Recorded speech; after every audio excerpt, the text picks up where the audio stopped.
A student of internet cinema continued to record the same dead oak tree. I was so appalled by a movie that an online film student called Jacob produced that I had to phone the dean at 1 in the morning. She suggested that I give the police the video at a Maryland art college. I am a filmmaking instructor. My filmmaking course was online in late 2020 during the shutdown.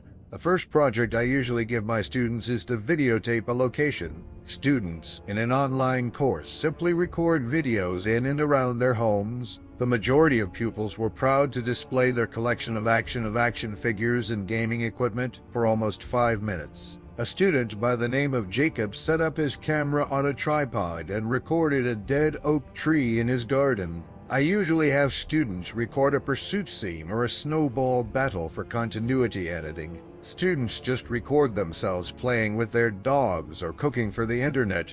A video that Jacob supplied showed him tying a noose. Then he used the same dead oak tree to hang a mannequin. Even though I was starting to feel uneasy, I had to pretend not to worry. Students studying cinema and horror always go together. I don't want to come off as easily frightened. Jacob sent in a video of a guy dancing around a dead oak tree while dressed as a medieval jester and sporting a smiley mask for the next assignment. It was very unsettling and was only in black and white. I'm used to students sending me frightening films, but they were entertaining, chaotic, and graphic. This video was quite unsettling. Jacob sent me a private message after class, asking whether I was tired of seeing the same tree all the time. I declined against my better judgment. He ought to pursue his inspiration for as long as possible if he discovered a muse at the moment. That seemed like the appropriate thing to say. Other academics told me that Jacob started integrating the dead oak tree into everything he did. He edited a picture of an automobile collision onto a picture of a dead oak tree in photography class. He sketched the dead oak tree with a number of individuals hanging from it in his digital illustration class. In the meanwhile, Matt, a budding YouTuber, contacted me to ask whether he could turn in a Let's Play for class. Normally, I would have said no, but at the time, everyone was in home isolation, so I reasoned that it may be okay, simply include a ton of narrative. Then Matt asked me to join him on Twitch to see him play PlayerUnknown's Battlegrounds live. When I did, I saw with some amusement that Jacob was on his squad. After the broadcast, I inquired as to how Matt knew Jacob.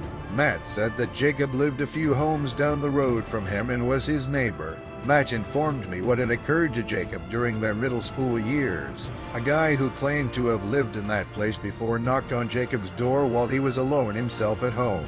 The father was ready to complete the treehouse the guy had requested him to construct when he fell from the tree and fractured his neck. The guy informed Jacob that he merely wanted to see the oak tree one more, even though it had been more than 20 years since he moved away. Although Jacob refused to allow him inside, he told him that he could explore the backyard and take a closer look. Before his parents returned home and saw the guy hanging from the tree, Jacob spent his time playing video games. Jacob wasn't enrolled in any of my courses the following semester in early 2021, but I received a call on one of Jacob's movies from a professor of cinematography. The task included illuminating a nighttime landscape, so Jacob just recorded a handheld point-of-view video of himself using a flashlight to circle a tree. She claimed to have shouted at Jacob for sending something unprofessional rather than something more appropriate. She worried whether she had done anything wrong when Jacob logged off.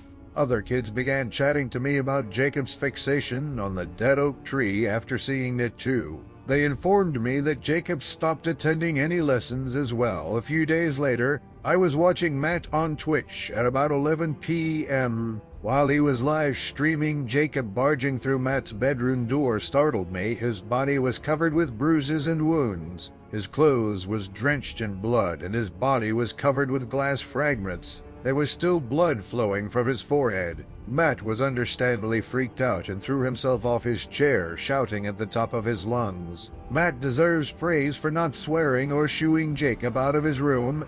Matt inquired as to Jacob's condition. Jacob questioned, "Are you watching?" As he peered into the camera, he instructed me to see the video he sent in. Approximately 20 individuals participated in the conversation. Some of them were my pupils.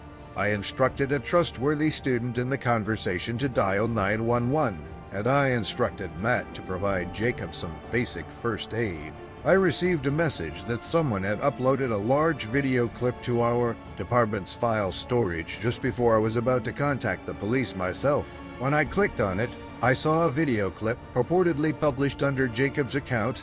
It included Jacob setting up a camera on his car's rear seat. He looked straight at the camera, having turned from his driver's seat. My jaw dropped open as I witnessed Jacob just put on the pedal and slam into the dead oak tree without even looking back to face forward.